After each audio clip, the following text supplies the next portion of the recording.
What's going on, you guys? It's Jay, and I'm like 10 years late to the party, but you know, it's better late than never because today we're talking about Dragons Dogma. I've been wanting to play this RPG for a while. Everyone says how great and underrated this game is, and ever since they announced the sequel, I knew I had to jump in and see what the fuss was all about, especially because your boy's an avid RPG lover. I picked it up on a Steam sale a few weeks ago for like $4, so I really didn't have a reason to not give it a shot, and I'm so happy I did because Dragons Dogma really surprised me. I loved it way more than I thought I was going to, and it's got me feeling stoked for the sequel. Dragons Dogma is such an interesting take on the Western RPG experience, and I haven't really played anything like it. If you want a quick rundown, this game 100% deserves all of the praise it gets. I wouldn't call it perfect, but its flaws have a certain charm to them, and if you're even slightly interested in playing the game, I highly recommend doing so, especially because it's frequently on sale on Steam too. But anyways, boys, let's dive on into the world of Dragons Dogma. Alright, to start this video off, I gotta admit, I was super unimpressed with Dragons Dogma when I first started the game. I played the little tutorial, and it was fun. I really liked the combat, but nothing else really clicked right away. But once I created my character and my first pawn, which is basically your first companion, we'll get into pawns later in the video. So after I created my character and was sent out on my first quest, that's when I began to grow a little iffy on the game. But luckily the game's combat and the tutorial was super fun, and it helped me push through my first hour or so. I kept telling myself to just give it time. I gotta put something into it to get something out, right? And boys, I'm telling you, once you get the intro quest done, this game really starts to take off. All you gotta do is this unnecessarily long escort quest that is, in my opinion, the worst part of the game and doesn't really represent the rest of the game in any way, shape, or form.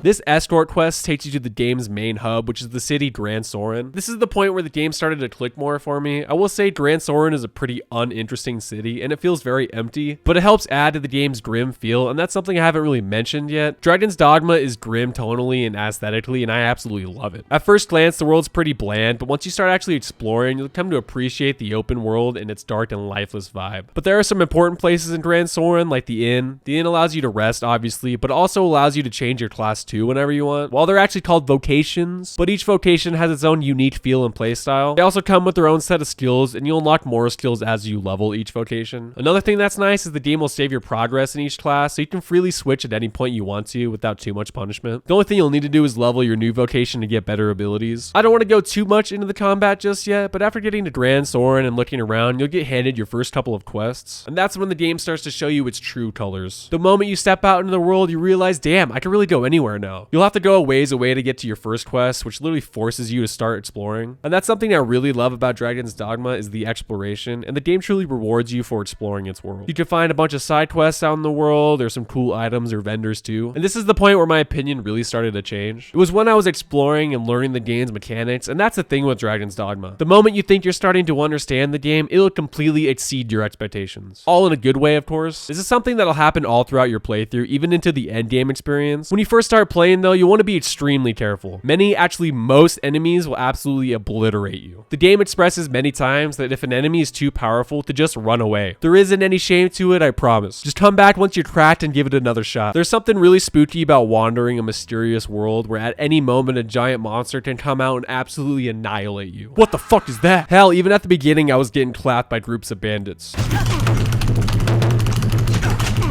So you'll probably die a lot in the beginning, but it's actually a fun difficulty and it's not frustrating or annoying in any way. I think we should start talking about these pawns I keep referring to. Dragons Dogma is regarded highly for this aspect. Pawns are basically just your companions. You'll create your own main companion at the beginning of the game. You'll choose their class and what they look like, but then you can actually summon 2 other pawns at any time. These companions are usually pawns that other players have made. This aspect is really cool, especially because you can swap out these pawns at any time. So let's say you're playing a melee class and your main pawn is a mage. Well, you can summon an archer if you want more range damage. Maybe you want another melee class to fight with you, or even in some instances you'll learn enemies' weaknesses, so maybe you can summon a pawn that'll be useful in that instance. This pawn system is honestly super fun and a huge aspect of the game's gameplay. I found myself constantly switching out pawns, seeing what fit with my playstyle or the scenario I found myself in. Being able to switch your main pawn's class to support your own class only helps with your party's customization. I will say though that sometimes your pawns will act really fucking stupid, like healing you when your health is full, but most of the time they were super super useful. Their dialogue can get a little annoying at first, especially if you have their subtitles on, but once you turn those off, you'll slowly grow to enjoy their company. Especially since the world is dark and sometimes lifeless, they'll add a little hint of comfort to your adventure. I personally think the combat in Dragons Dogma is the game's biggest strength just because it's so fun. Obviously, you got the whole pawn system to mess around with, but every class is super fun to use. I started out with the sword and shield, and ended up switching to using the big boy swords because they looked super badass. The melee combat feels responsive with how enemies react to being hit, and each class comes with their own set of skills that are also a blast to use. I wish I messed around more with the other classes, especially the mage classes, because the magic in Dragon's Dogma is literally so insane. There's just so many different spells to use. My main pawn was a mage the entire time, so I still got to experience some of it. I mainly wanted my pawn to focus on imbuing my sword with magic, but by the end of it, she was raining straight up fucking meteors on people.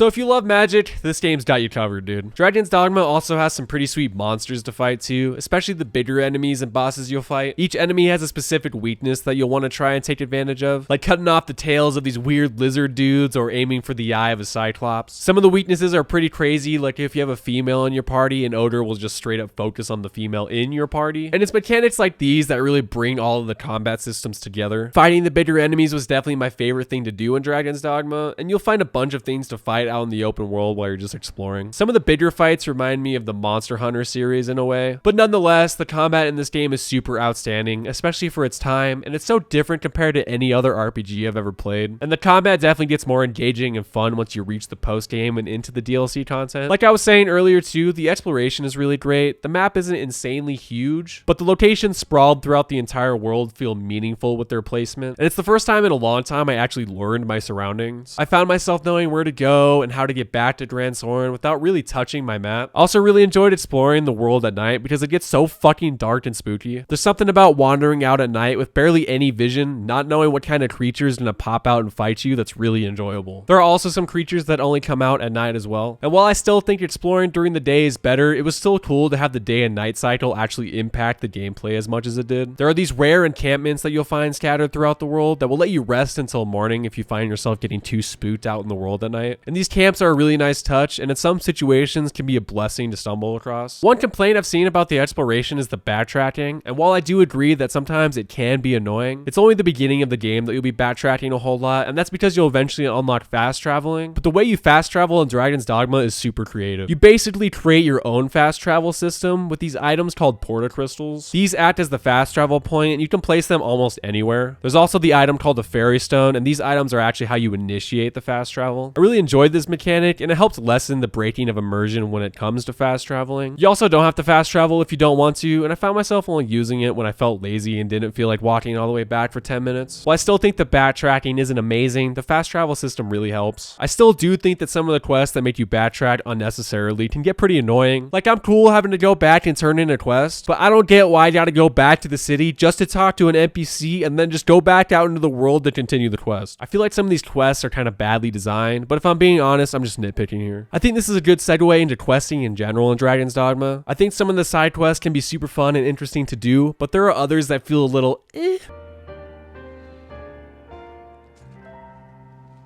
Hey yo, what the fuck? I did enjoy most of the side quests that I did do though, if I'm being honest. I like that if you progress too quickly in the main story, you'll lose the ability to do some of the side quests. And for me personally, this adds another reason to replay the game. Some people might dislike this though, especially the 100%ers, because the game doesn't even tell you when there's a point of no return. But anyway, the main quest, like I said, starts out a little vague and boring in the beginning, but as you progress, you'll start learning more and more about the main story, and it gets especially more interesting in the last few hours. For some reason, Dragon's Dogma really hits you with most of its lore at the end. It goes from 0 to 100 really quickly. While I'm happy the story gets more interesting by the end, I still wish the story was a little bit more engaging during the early and mid points of the game. Lastly, there are some basic quests that you can pick up from bounty boards too, and those are fun if that's what you're looking for. You'll really only want to pick those up if you want to go out into the open world and do something mindless for gold and XP. Overall though, I honestly feel that Dragon's Dogma shines the most with its gameplay compared to something like its quests and story. The quests will get the job done, but it definitely shows some age. Speaking of age though, this game is like 10 years old, so you'll feel the age occasionally, but way less than I thought I was going to. The NPCs all look hella fucking goofy, but that's okay because all the monsters look super sick and the world itself is nicely designed. Even the ugly NPCs have a charm to them, if I'm being honest, and that's kind of how I feel about all of Dragons Dogma's flaws. If you've been put off by Dragons Dogma's age, don't, because in my opinion, I don't think the age like holds back the game in any way. In fact, I think the combat is so good that it even feels better than some of today's modern games. I'd much rather fight monsters in Dragons Dogma than play fucking Forspoken or something. All in all, with all my gushing, you can absolutely tell I love this game. My relationship with Dragons Dogma did start out a little rocky, but I fell in love with it very quickly after that stupid fucking escort mission. And if I didn't want to work on other videos, I'd probably play this game for like another month or so, just playing it over and over, because I feel like there's still so much I haven't actually done yet. It's been a while since I no-lifed the shit out of a game like I did with Dragons Dogma. Everybody's right when they say that this game is so underrated, and I'm mad that I waited so long to actually play it. I've been sleeping too long on Dragons Dogma, and if you enjoy RPGs like this and you haven't played it or given it a fair shot yet, please do, especially since they're dropping the sequel here soon. I've been watching the gameplay for the sequel, and it's looking to be everything that Dragons Dogma did well and more. I can only imagine how the people who have been waiting a decade for a sequel are feeling. I'm hyped for it, and I definitely want to do a video on it when it drops. But yeah, man, I can't vouch for this game enough, and I'm so happy I played it, even though I'm like 10 years late to the party. But anyways, boys, I think it's a great place to call the video. If you made it this far, thanks for watching. Hopefully you enjoyed. If you did, feel free to like, comment, subscribe, and I'll talk to you guys in the next video. Peace.